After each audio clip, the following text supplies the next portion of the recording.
everybody, and welcome to Science Gallery Dublin Online. I'm Jane Gleeson, the Events and Community Manager, and today I'm thrilled to invite you to revisit the rapid response to coronavirus. So ironically enough, this time last year, we were hosting the rapid response to coronavirus, and it was the last physical event that we held in the gallery. So I'm thrilled to have the exact same panel back today to discuss the way the world has changed over the past 12 months. Hold on tightly for the full duration of the event because we will allocate time for questions and answers at the end, but we'll also be making a huge project announcement. So enjoy, and I'll pass you over to Maria Delaney. Thanks very much, Jane. So as Jane was saying, this time last year, we met to speak about an emerging threat, a novel coronavirus, now known as SARS-CoV-2, or more commonly, the disease associated with it, COVID-19. And at the time, there were thought to be around 7,700 cases, and no cases would be reported in Ireland for another month. We were asking questions such as, what is a pandemic? Something we all now know too well, unfortunately. And we are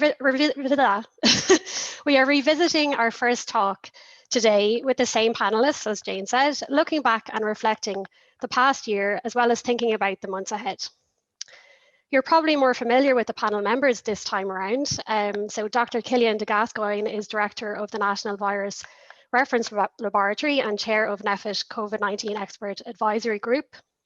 Dr. Karina Butler is a Clinical Professor of Pediatrics, a Consultant Pediatrician and Infectious Diseases Specialist at Crumlin and Temple Street Hospitals and Chair of the National Immunisation Advisory Committee. Dr. Nigel Stevenson is an Assistant Professor in Viral Immunology. And Dr. David McGrath is the Medical Director of the College Health Group Service at Trinity and is a member of the College Working Group on COVID-19. So Cillian, my first question to you last year reveals just how far we've come. So I asked you what exactly is a coronavirus and where it initially stemmed from. You told us about the family of viruses and how this was the seventh that affects humans. But a year on, in terms of the virus itself, what do we now know about it, and did we ever actually figure out where it came from, and why is it important to know this? Thanks, Maria. It's a good question, and thanks to the Science Gallery for having me back again this year. In short, I guess we still haven't figured out exactly where this virus came from. When we identify a new virus, the things that what we try to do, I suppose, initially is assign it to a family, which we've done by identifying it as coronavirus. And then we try and compare it to other coronaviruses that we know about from other animals that might give us some indication. So we know that there is a significant reservoir of coronaviruses in bats. So it's most likely that the ultimate reservoir for SARS-CoV-2 is a bat as well. And we're saying that on the basis of the fact that the most closely related viruses that we've identified to date for SARS-CoV-2 have all come from bats. The Rhinolophus species, both identified in China and certainly more recently then additional viruses recognized in Cambodia. So I think it's, from my perspective, it's important for us to try and figure out where it came from, purely because at its simplest level, we don't know if there's an ongoing risk of the virus continuing to emerge from its natural reservoir. Now, we believe that's probably not happening because the virus has adapted well to humans. There are new changes in the genome that we've seen in SARS-CoV-2 that we haven't seen in nature, and we haven't seen in other coronaviruses from other animals. Now, the problem is obviously surveillance is limited to a degree, so that there's a sampling issue there where we're only really looking at a small amount of the diversity of coronaviruses that exists. So I think it's important to, as that, identify if there's an ongoing risk, and secondly, to try and learn what sort of mutations the virus or coronaviruses need to acquire to become readily transmissible. Obviously, we've had 3 coronavirus sort of spillover events in the first 20 years now of the 21st century. The original SARS coronavirus was very different. The viral load increased over time, so it was quite easy to control in many respects, notwithstanding the fact that it had a 10% fatality rate. MERS coronavirus that emerged in 2012 never really managed to become readily transmissible between from person to person, which was obviously a good thing, but that virus hasn't gone away. And obviously SARS-CoV-2 has gone global. So I think it's important for us to learn about what the key mutations might be, purely because that improves our surveillance activity. So rather than just looking at viruses in natural reservoirs or animal reservoirs, we can perhaps look at them and then sequence the particular region of the genome. In this case, it's probably the spike protein that's most relevant to us, at the spike gene, to see what key mutations might facilitate the spillover event and might facilitate onward transmission, as SARS-CoV-2 has managed to achieve so successfully. I suppose, speaking of transmission, last year we weren't sure if it was airborne or how infectious it was. And there was only a small amount of person-to-person transmission recorded at the time. And Nigel, perhaps you can tell us what we know about in terms of immune response and infectivity. And we've also heard some of the new variants are more infectious. So maybe you can just explain how that happens. Yeah, so I think Cillian touched on something really interesting, that we have seen a major difference between the infectivity of SARS-2 and SARS-1. And this time last year, we were sitting here, not here, but in the science gallery, not really knowing what the difference was. And now we've discovered, or scientists have discovered, that they believe that the spike protein of SARS-2 actually binds more tightly than SARS-1 did. And this may be responsible for some of the infectivity, increased infectivity that we see with SARS-2. I suppose one of the other main issues is infectiousness and symptoms. So with SARS-2, you can be infected but have no symptoms for at least 2 days before you start getting symptoms. And this two-day or even more period allows is the wrong word, but people can then go and mingle with other people, not knowing they're infected because they have no symptoms, but we know that they're highly infectious in that 2-day period. So that will have had added to the infectiousness or the spread of SARS-2. And finally, the third reason probably is that we now know that there's a huge percentage of people that are asymptomatic with this infection.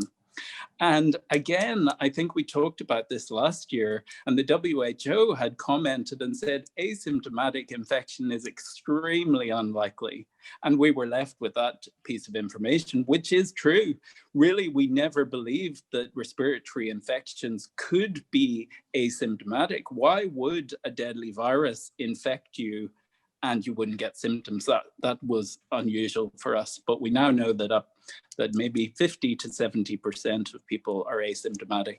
So it's this infection without symptoms that has effectively been a silent carrier for the virus and may be responsible for its infectivity.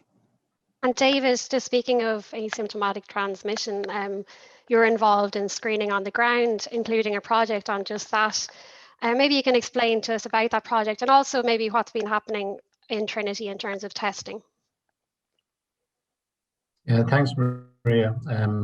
As Cillian and Nigel said, it's a completely different landscape than we had a year ago. And I remember making some statements which I actually specifically didn't look back at the webinar to review it. But within Trinity, we've been very fortunate in terms of our caseload, in terms of the number of cases, particularly in comparison to the other universities. And I'm certain that that's related to really three things. One is just the continuous communication with our community here. We've got over 20,000 people, in the university, staff and students, and essentially with the behavior of our students in particular. I think it's really been very interesting to see how people have behaved, and that has definitely been a big factor in terms of our caseload.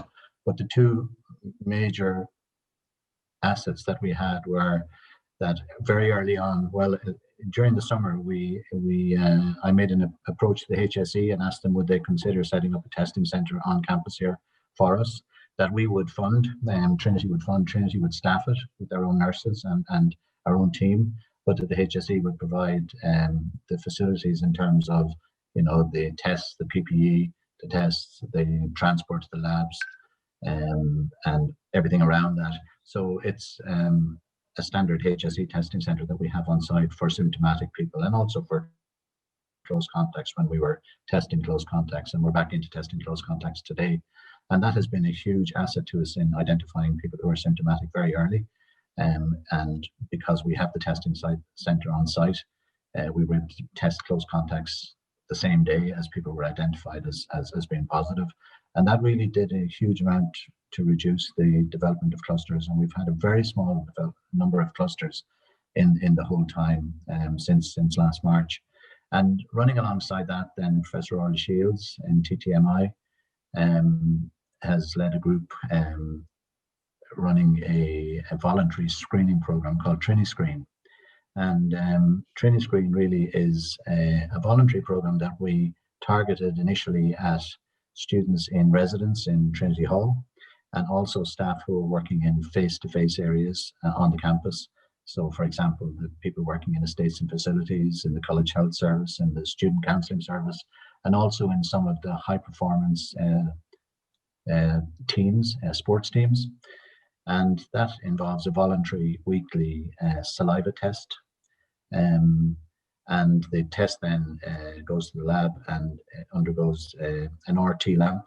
So essentially a reverse transcription loop-mediated isothermal amplification tests. The advantage of that test is it's cheap, it's very rapid, it takes 30 minutes as opposed to probably 3 times as long for a PCR. And essentially that test detects the presence or absence of viral RNA in the sample, and there's a color change response then with regard to that, with regard to the result. And if that test is positive, the person is likely to be infected currently. So it's a voluntary screening program for asymptomatic people. And if we turn up a positive on that test, then we do a PCR test in our testing centre, just to clarify the results. We have had some difficulty at the very beginning rolling out the TriniScreen project, and we couldn't understand why, because we thought there was great there was great positivity around, to use the term positivity, around rolling out the TriniScreen project at the beginning, but the uptake was poor, and it became clear to us that people were very worried about testing positive if they were asymptomatic. And because of the implications that had for them. So we've done a lot of work around education around that, and we've also increased the numbers of people that can avail of the testing, and it's been a great asset to us. Yeah. Perfect. And I suppose speaking of testing and symptoms and things like that, like Karina, there's been some controversy in terms of children, whether some people were calling them super spreaders at the start, and then that was revised. But what do we now know in terms of children and the virus, and like perhaps more people have been tested and things at this stage? Well, the good thing we know is that for most of the time, children who acquire this, they don't suffer or have the same risks in terms of adults overall. So most children who get it, it's a mild illness that they get over. They can get infected, absolutely. The numbers who get infected have always been less than in the older populations, whether that's to do with mixing or that. What's less clear is, even yet, is whether children spread it efficiently to others. And despite the fact that they can have a high lot of virus or a high viral burden in their nasal passages, they don't seem to spread it on to others as efficiently as, for example, older adolescents or adults. So that part's all good. But to say that children haven't suffered in this would be absolutely wrong. They've suffered in a number of ways. I mean, from a medical perspective, yes, some of them can get it. We see very few that get really sick in the initial, but we've had a certain instance of the post-viral inflammatory syndrome that seems to occur in children. And we haven't seen too much of that coming through yet, but after that big spike in cases over early January, I'm sure that we will have some children coming in. And certainly in the London hospitals, they've had quite a lot come in with this, what's called a PIMS, or multi-system inflammatory syndrome. Now, if you look by the numbers infected, it's a rare event, but that's a new condition that has emerged in children. I think the wider impact on children, of course, is how life has changed for them in the whole year. And you can look at the different age cohorts. If you take at the very youngest, and I do worry about the babies that were born, or pandemic babies, particularly if they're a first child in a family, because they've really been restricted to their parents in terms of socialization and the normal interactions with other adults and groups and getting used to being handled and all of that. So the only hope we have is, of course, children tend to be very resilient. So no doubt they will compensate, but that's been a burden. And it's been a burden for their young parents because they haven't had that normal support of meeting other young mothers with children or young fathers with children. And so that, I don't think we can underestimate that that's had a significant impact and anxiety. And then as we go through in childcare and into primary schools, education has been so disrupted. And I know, I can't remember who it was that said it, but it is true. We are all in this together. We're all in the, the same storm, but we're in different boats, because it has been the marginalized or the deprived who maybe have suffered more. Because if you're trying to homeschool a child and do it, and you happen to be one of the lucky ones who has a computer for you and a computer for the child, and they can go on Zoom. But if you're trying to do that without broadband or without computer access, it's very difficult, and those children fall behind. And they miss, again, the socialization and the normal sort of things that they would do. And then if you come on to the adolescence, that's the time when children are setting up. It's the normal rebel time. It's the normal set your independence, start thinking for yourself, reject what your parents do. And what are we asking them to do? Just stay clustered with the parents instead of being out and meeting with their friends. And if you go into the next stage, meeting people, dating, all of that has changed. How hard is it for older adolescents or young adults to socialize in the normal way? So the impact of this, I think, has been across every age group, even though not all age groups get as sick with the virus as others. Yeah, and speaking of the impact, I suppose it's striking when you do look back on the talk last year that we didn't really think about the impact of lockdowns or the impact on society. We were kind of more thinking about the health implications in terms of what the virus transmits and what the symptoms are and things like that. So David, I suppose going back to you, you've probably seen the impact on the ground in Trinity. So like, and you've mentioned the counselling service there, like what kind of impact has this had on college students? Thanks, Maria. I'm very interested to hear what Karina said there, particularly about the younger adults, because that's really borne out in our work as GPs, and also in terms of counselling service and the college psychiatrist working here. We've remained open every day throughout the pandemic, and most of our work is now telemedicine, and probably about 80% of our work is telemedicine, and we bring in about 20% of our patients for a variety of reasons, like standard reasons, like they may be people who need regular phlebotomy, blood monitoring, or maybe we have health science students who need vaccinations, hepatitis B vaccinations, or simply patients who need to be physically examined. But then we have a whole other cohort of patients who we just simply have to eyeball face to face and bring them into the surgery and eyeball. And really that group of students that cause us a lot of concern with regard to their mental health. We know that the 18 to 25-year-old age bracket is the age that many of the severe and enduring mental health problems develop or present for the first time. And we're well used to the development or the presentation for the first time of those serious psychiatric illnesses, particularly, the psychotic illnesses, bipolar disorder, schizophrenia, and other severe and enduring mental illnesses. And we're used to that. And that is continuing, obviously, this year. But we're also seeing a whole other type of mental distress and also mental illness related to isolation, related to people being in their homes, not being able to interact with their peers, really having none of the normal human interaction that 18 to 25-year-olds would have.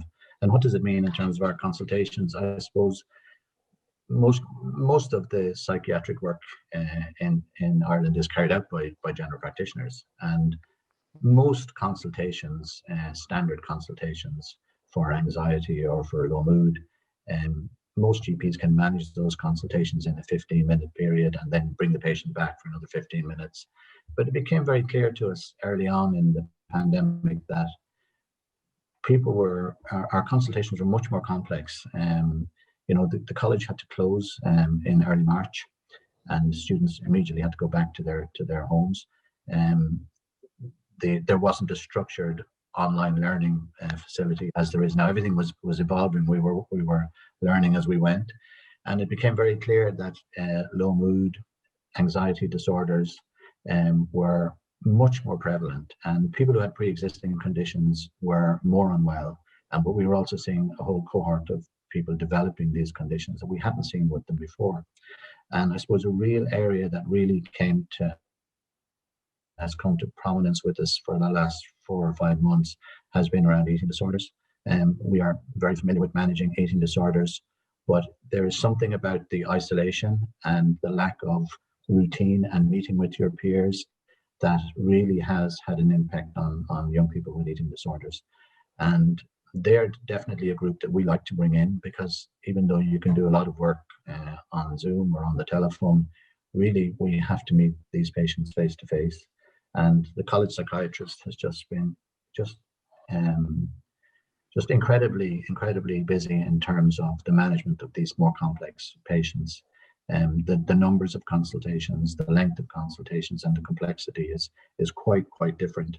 In fairness to Trinity, to try and improve our service, we had got approval for a full-time additional psychiatric nurse to assist the college psychiatrist, at least in doing some of the follow-ups for these. But it has been such a marker of the clinical work that we have seen over the last few months, is this change in our mental health workload. Normally, mental health consultations take up about 30% of GP consultations, and at the moment for us it's between 45 and 55%, depending on the months that are involved. But what I would like to say is, and it was mentioned earlier about resilience. I'm sorry, I can't remember who said it. People are still incredibly resilient, and young people are incredibly resilient.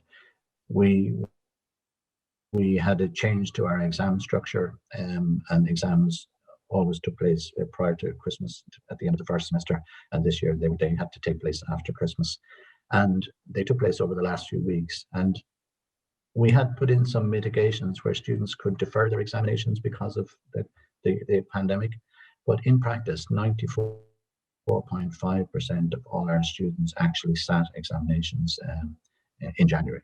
And I thought that was absolutely, just showed a tremendous resilience, because we know this whole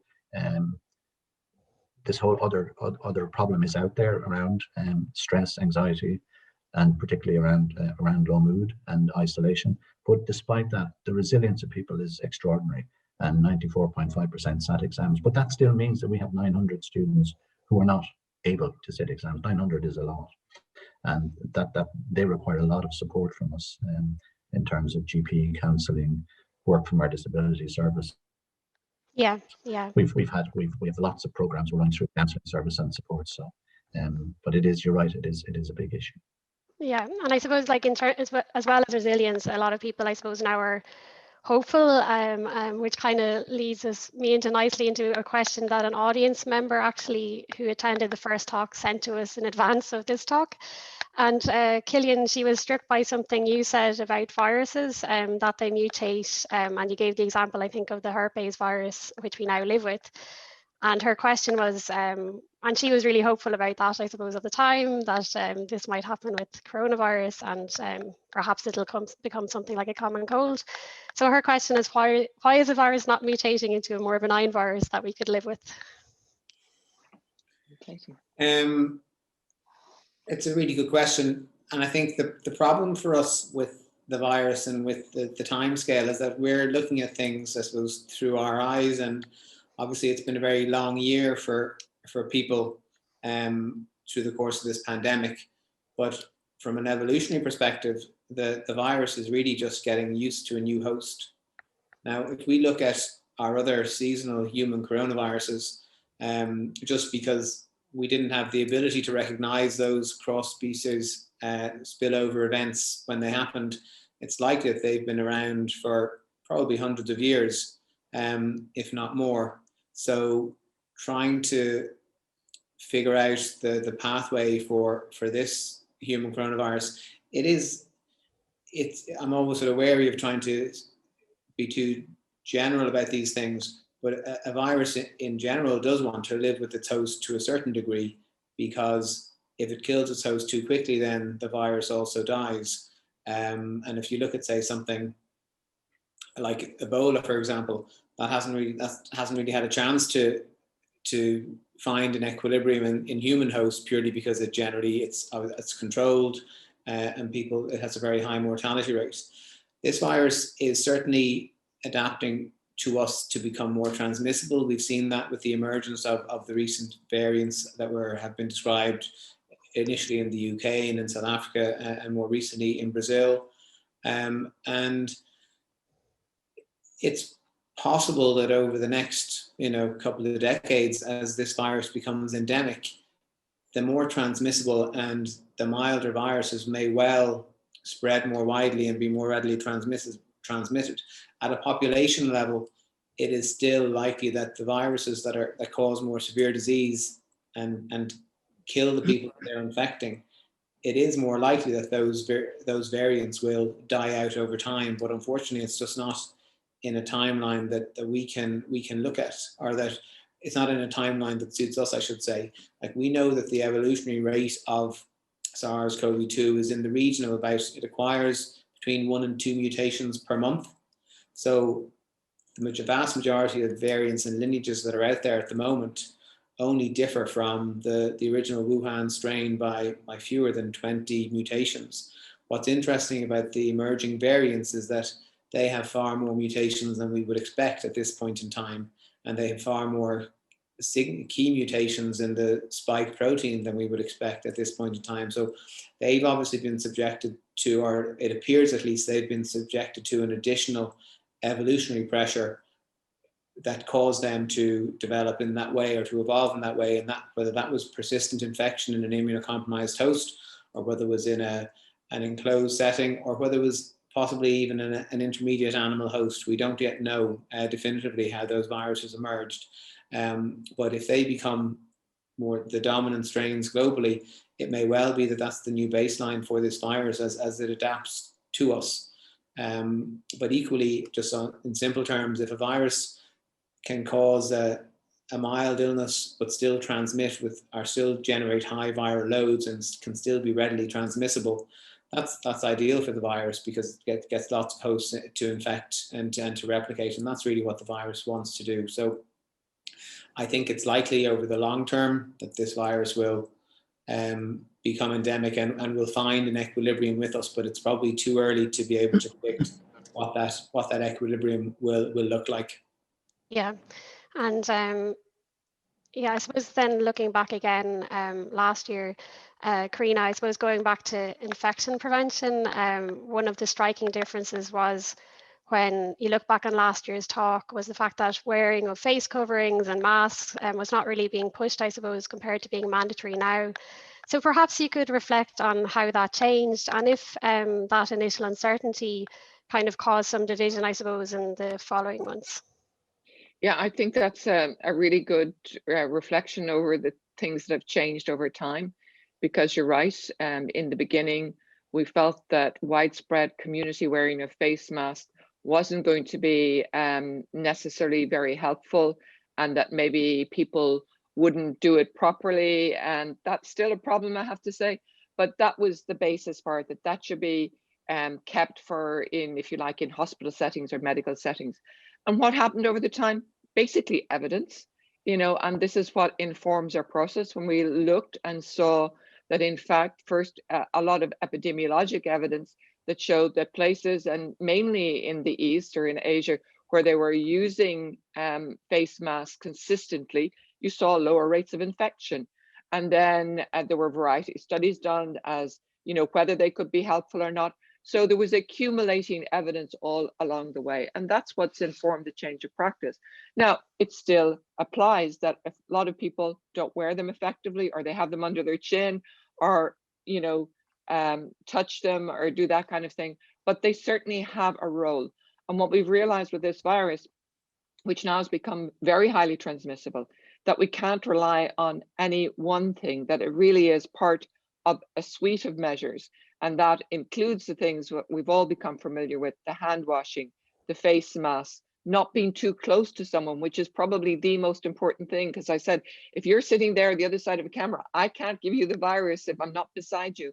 And where we see there are the big ongoing outbreaks is where there are gatherings of people, because it basically can transmit from person to person very readily.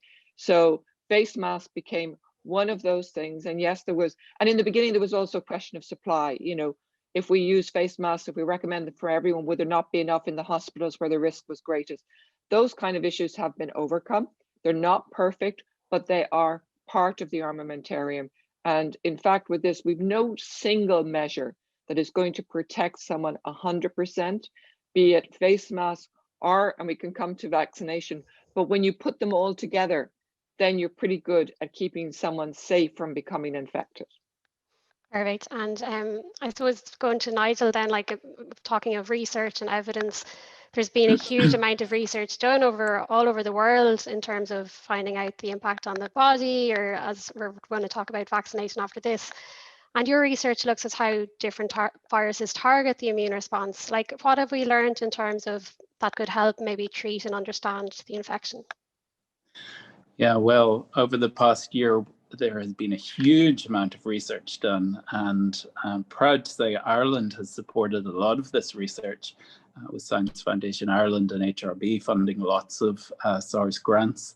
The thing that we're particularly interested in my lab are a particular antiviral cytokine, which is a molecule that is secreted when you get a viral infection, and it's called interferon. And as I said last year, this hasn't changed. Interferon is a molecule that interferes with a virus's life cycle. And so we know that whenever interferon acts on our cells, it activates a pathway or a cascade in our immune cells and all our cells actually, and upregulates the expression of hundreds of antiviral genes. And these all act on the virus in different ways and clear the virus basically. But of course, we know that lots of viruses don't clear naturally. And we know, of course, it's very hard to clear SARS-2. So we have found over the past 10 years that a series of viruses actually target this interferon pathway. And we've published that hepatitis C, HIV, and another respiratory virus called RSV, respiratory syncytial virus, all block this interferon pathway and block the induction or upregulation or expression of these antiviral genes. And so over the past year, we had actually been working on SARS-1 and MERS since 2018, and we had built up lots of collaborations with Hong Kong University and in the United States. And so we were in a great position to really jump on this research, and we've been investigating how SARS-2 actually targets or blocks this interferon response. And we've identified two proteins that block the interferon pathway, and would therefore, you would imagine, these are the proteins that actually inhibit interferon from clearing SARS-2. And so now what we're doing is we're moving to designing small molecules that could target these regions in the viruses and be potentially a therapeutic that could restore the interferon response and potentially clear SARS-2. And we predict could be useful in what we don't want to talk about, but the next coronavirus, which unfortunately is extremely likely that we need to be preparing for new emergent viruses. And staying with yourself, Nigel, we also discussed vaccine development last year, and there were 3 groups at the time trying to develop a vaccine, but obviously these numbers rapidly increased after that. And we now have 2 vaccines approved by the EMA and potentially a third later today. And at the time you said that the development of vaccine would take months to years, but you correctly predicted that an mRNA vaccine could quicken this timeline and perhaps be done within a few months. So I was just wondering, what did you think of the actual timeline that happened? Yeah, well, the timeline has been outstanding. And I do remember Moderna was the one that had announced that they had a messenger RNA vaccine they were developing, and that it may be 3 months down the line. And we all thought that was a little bit pie in the sky at the time, but the reality was within a year, even less than a year, Pfizer and then Moderna had their vaccines ready. And these messenger RNA vaccines have taken science to a totally new level. They are giving 95% effectiveness against this SARS-2, which is something in vaccine development we have never seen. We found it difficult to make vaccines that are effective. We really only have an arsenal of a handful of vaccines against viruses. And these messenger RNA vaccines really, I believe, will be the biggest thing that we look back on in research. And I would imagine if they haven't already started, Pfizer and Moderna will be developing vaccines, messenger RNA vaccines, against other viral infections like HIV, hepatitis C, Epstein-Barr virus, Ebola. You know, this is hopefully a real turning point for all vaccines. And Karina, you're chair of the National Immunisation Advisory Committee, and there's obviously been much talk about the vaccine rollout and potential resistance to vaccines. Is that something we need to be worried about? And are we putting too much hope into returning to normal after vaccination? Well, I think we have to be realistic. I think what Nigel was saying there in terms of the vaccine efficacy in clinical trials was astounding for the mRNA vaccines, and it was 95%. I don't think we'll expect to see it quite that high when it is rolled out into the real world, because there's all those other factors that come into play, but they're still going to be absolutely excellent, and hopefully the safety profile looks very good, and all of that is very, very promising.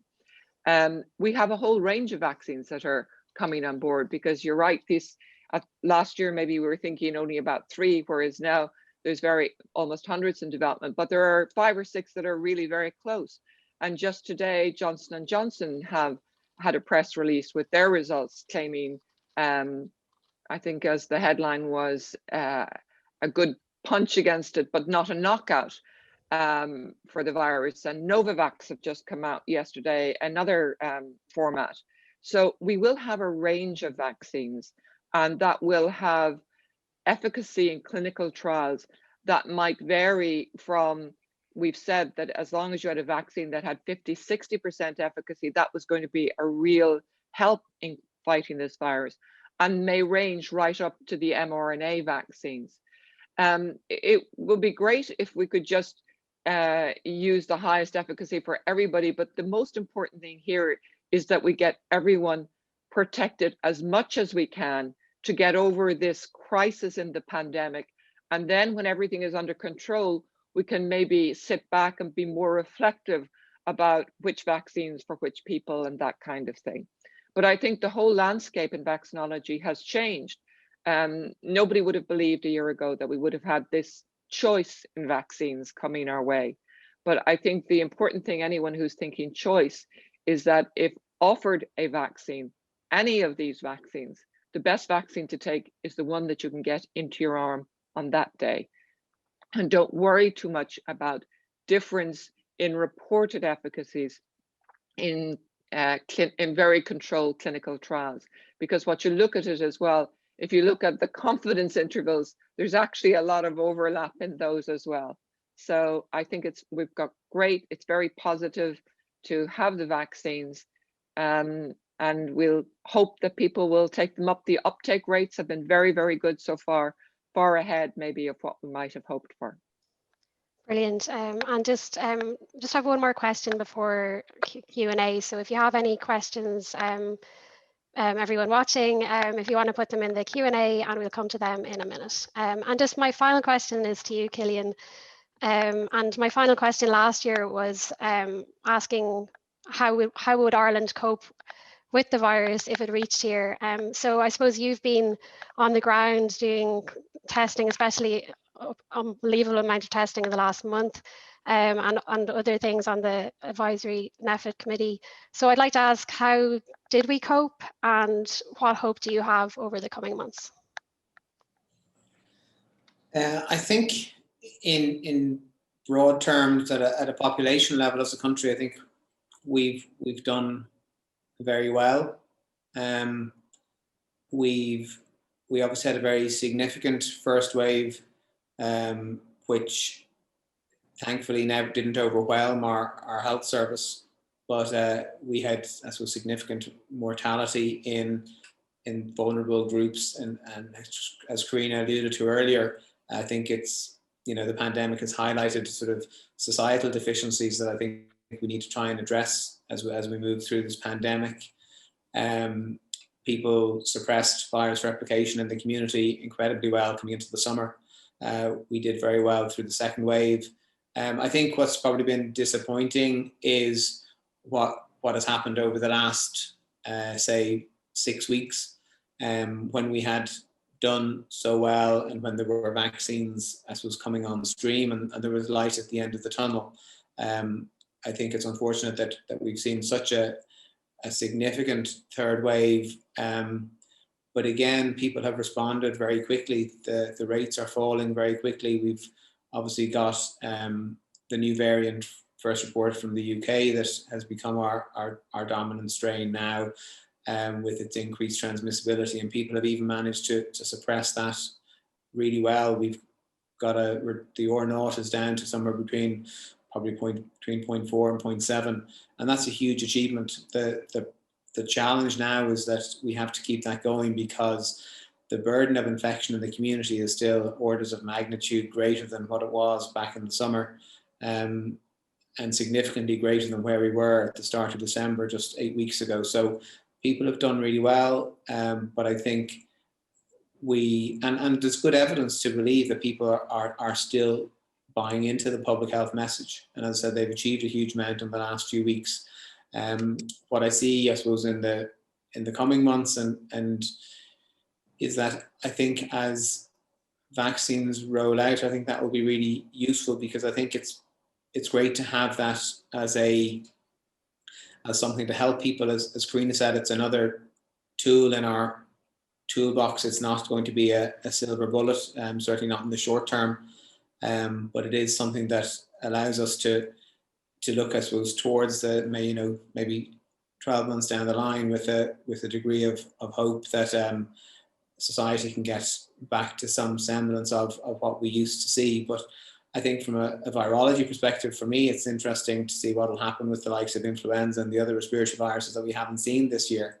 So while there's been a significant impact from the pandemic, there's been a significant benefit from other infections that we haven't seen, on account of the public health measures that people have embraced to an impressive degree. And I think it is a credit. I think there's been an awful lot of discussion during the year about bed capacity in intensive care and ventilators, but they're not the first line of defense. Our population and society and implementation of the public health guidance is really our first line of defense against this virus. And the fact that our hospital services haven't been overwhelmed over the course of this first 12 months is really a credit to the general public for taking the message on board and for trying to protect as best they can themselves and each other. Perfect. Thanks very much, Cillian. And we'll open the few questions. So might answer. pretty short, so we can go through a few of them. So Nigel, you might just answer two of the questions that came in there. So one of them is given that... Sorry, Maria, there's some interference. Oh, sorry. Can you hear me now? I can hear you now. Perfect. Sorry about that. Okay, so the first question, Nigel, I might just give to you. It's given that SARS-CoV-2 emerged from animals and is mostly infectious in humans. Is it labeled an animal or human coronavirus? And there's another question for you as well. It has been identified that SARS-CoV-2 virus has developed mechanisms to prevent interferon production. So perhaps you can talk about that. And do you think this insight can lead to viable treatment options or insights? Yeah, so they do evolve from animals, but I'm not sure of the technicality. It's a human coronavirus that is circulating in humans, so we'll call it a human coronavirus for now. But they are, we do believe that they jump from animals to humans, and that can be for numerous reasons. Yeah, in relation to interferon production, that's a really interesting angle as well. So our research looks at the response to interferon within cells, but there is variability in the interferon expression in some patients. So some patients actually have what we call a cytokine storm, which is an increase in lots of cytokines, and this can often, well, it always is detrimental to the patient if it's uncontrolled. And interferon has been shown to be one of those cytokines that is upregulated. But some people also have lower levels of interferon. So if you don't have as much interferon circulating, then that can be a problem as well. And Interferon Beta is one of the interferons we look at, and it was used as a therapy for, I think they gave it nasally in the UK as a potential therapeutic for SARS-2. However, if our research is correct, then the interferon pathway is difficult to activate as well. So even if you do have the interferon around, then the interferon pathway needs to be working, and that's what our research is working towards. Perfect. And one of the other questions is about misinformation, which obviously has been huge, something we hadn't really predicted either last year. So just open this to the panelists, whoever wants to answer it, but misinformation has played a huge role, especially on social media. How can we combat this, and how can we ensure the public are accurately informed? Well, I think the way we combat misinformation is trying to make sure that there's good information easily available. And so I think we've been trying to do that and recommending good sites like the hse.ie, all the information about the vaccines, adopting an open and transparent approach about the vaccines, doing sessions like this, trying to communicate with the public in every way that those who do have the right information can give it and share it with everybody. So I think that is really the main way that we're trying to do it. Clearly having ambassadors within the community who aren't necessarily medical, who have shared their knowledge with peers, and that helps a lot as well. I noticed today, even on Twitter, as it happens, there was a tweet in from someone who was obviously an MD herself, saying that how all her family were questioning the vaccine and would they do it. And she said then her 84-year-old granny marched up, got the vaccine, and suddenly there were no more questions. So each of us can be influencers within our own network and sphere. And something like that makes a difference, you know. When you see someone who is a respected figure in a family bringing themselves forward and doing it, that can make a difference. So the important thing, though, is to have the information where it can be obtained, and to make sure that the information is full. So transparency is important so that we get trust. And then when it comes down to it, in all of the surveys, when people look at who are the people that are most trusted with regards to vaccination, It actually comes down to people's GPs, and David will understand that. Their doctors and their nurses are really big influencers. That's who they really look to in order to make decisions. And we have to recognize that this has all come on board in a year. And you're asking people, and it's a novel vaccine, novel technology in all of them. And therefore, people are right to hold and have questions and think, is this the right thing to me? There's nothing wrong about that. Having that kind of hesitancy and looking for information is what we'd hope everyone will do. But then what we have to do is make sure that that information, so that they can support their decision making. And it's not about persuading people to get the vaccine, hopefully. It's about giving them the information so we can inform them such that they can want to get the vaccine. I might just say something briefly on that, Maria.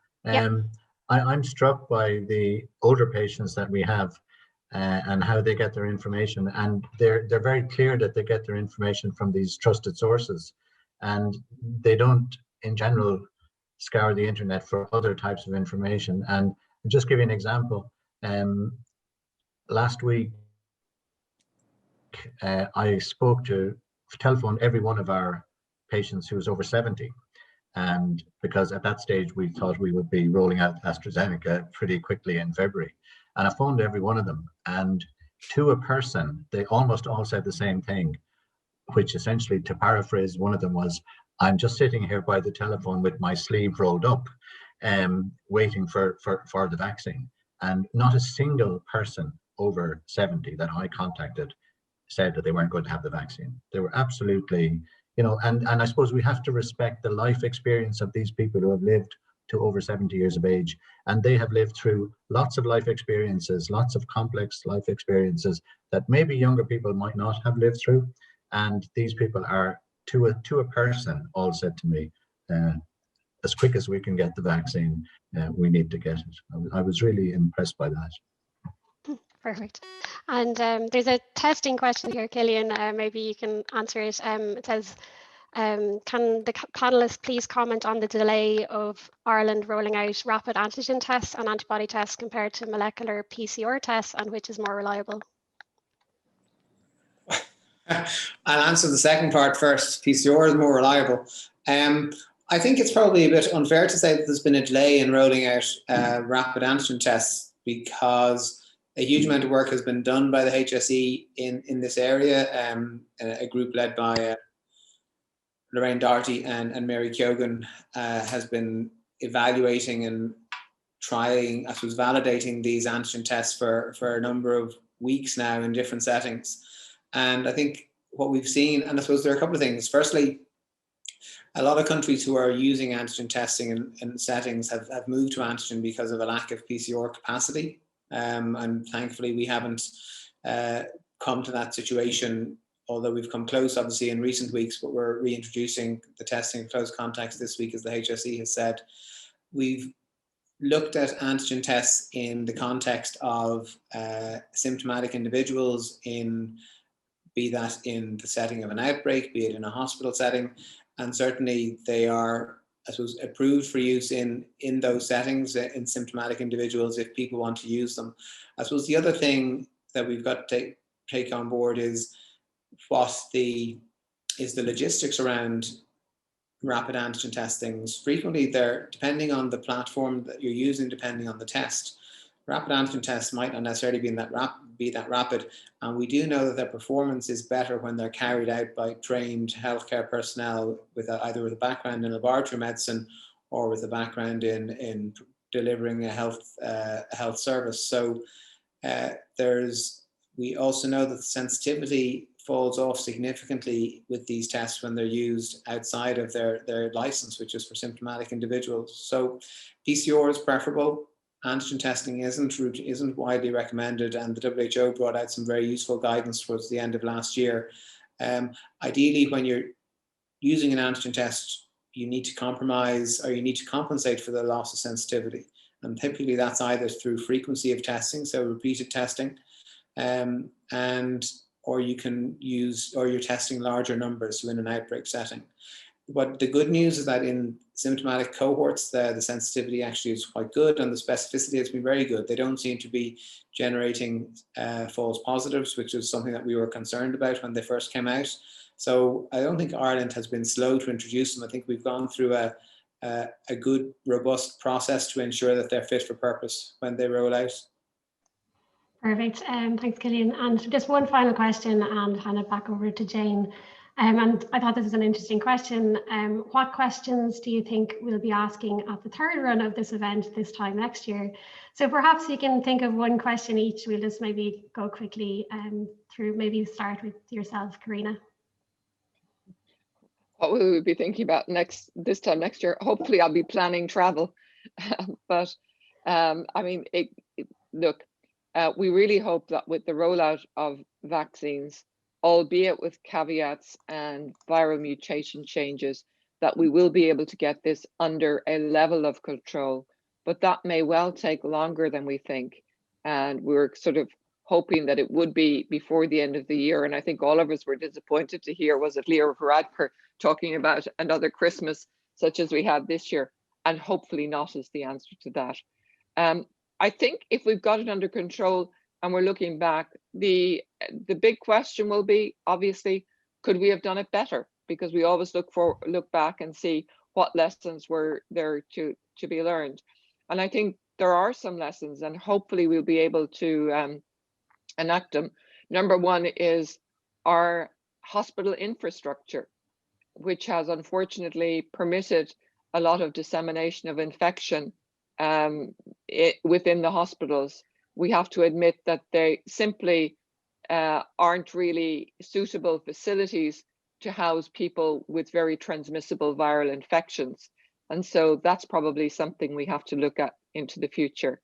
Our IT system that has shown up that we really do need to advance things like having a individual patient identifier number so that we might be prepared better the next time.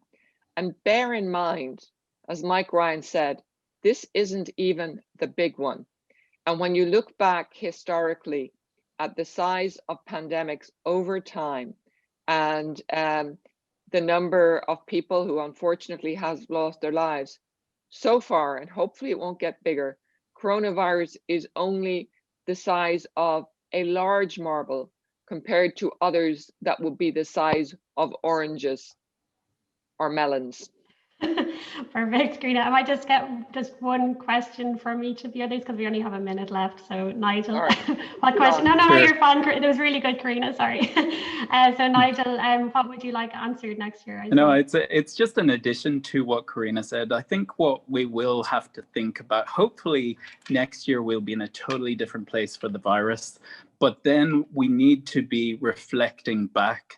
And even most recently, we're now learning about things that did happen and what we could do better. And we have to be doing that throughout because exactly, I really hope this is the big one and that there isn't another big one, but there will be another coronavirus. And I think what Mike Ryan was trying to say was MERS, for example, killed 40% of people, but was not very infectious. So the worst case scenario would be something that kills more people, but is highly infectious. And if we don't learn from what's happened in the past year, it will be a great shame. So yeah, we'll see you next year. David. Yeah, very briefly, Maria, and I know you're tight for time. I suppose my goal is that every student will be back on campus in every university in the country this time next year and having a normal life experience for a young adult. But I suppose the question, and it reflects one of the questions that was put into the chat really, is around resilience and how we, looking back, how we will have supported those people who maybe were slightly less resilient than others, or who are marginalized, or who are, more vulnerable, either through economic or genetic or whatever reason, that they were more vulnerable, and how we would look to support them in the situation that might arise in the future, that we would plan for that.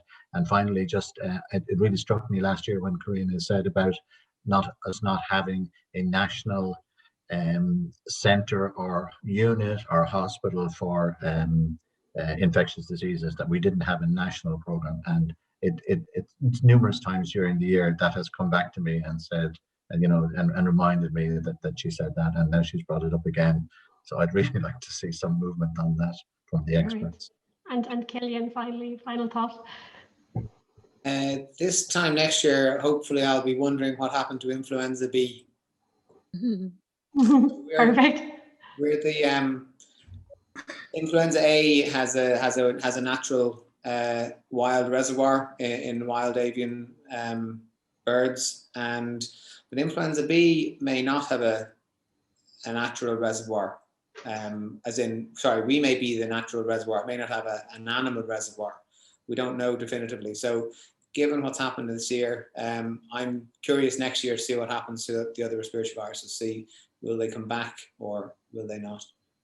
Brilliant. Hopefully it'll be the latter. But and thank you so much to all of the panel, to Karina Butler, Killian de Gascoigne, David McGrath, and Nigel Stevenson. And I'll hand you back over to Jane. And as you say, stay on, because there's the launch of a new series for the Science Gallery. And I suppose, Maria, the one thing to say is what this has highlighted is the importance of science. So within the Science Gallery, I mean, without the science, we would be nowhere in this. So. Very true. Great note to end on, Karina. I was just about to say the same. Brilliant note to end on, Karina. Thank you, everybody, for tuning in today. And thank you so much to Maria and all of our panelists. So as I mentioned, we do have another series announcement. So COVID has seeped into our everyday lives since this time last year, as our panelists just discussed. Our new project, In These Strange Times, will present an evolving series created in response to the global pandemic. The project will consist of a podcast moderated by Tara Stewart and a number of activations. So keep an eye on our social media to find out more about it. Thanks so much.